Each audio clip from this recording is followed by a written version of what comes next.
As-tu remarqué cela dans Ant-Man? Marvel a expliqué la science du rétrécissement d'un homme en Ant-Man, c'est-à-dire que les particules PIM fonctionnent en réduisant l'espace entre les atomes pour rétrécir quelque chose ou en augmentant l'espace entre les atomes pour les agrandir. Cela signifie que tout objet ou personne utilisant ces particules pèsera exactement le même poids, peu importe s'ils augmentent ou diminuent en taille. Ce fait crée beaucoup d'erreurs dans le film, comme comment ce gars parvient à tenir son arme aussi facilement alors qu'une fourmi de 200 livres court sur cette arme.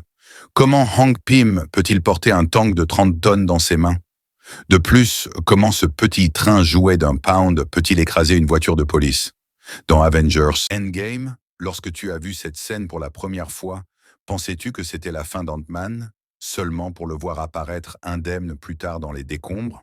Eh bien, si tu ralentis suffisamment les images, tu peux voir que Scott a survécu à l'explosion en rétrécissant juste à la dernière minute. Ses doigts rapides et voleurs lui ont encore sauvé la mise. Cela n'explique toujours pas comment Hawkeye a survécu cependant.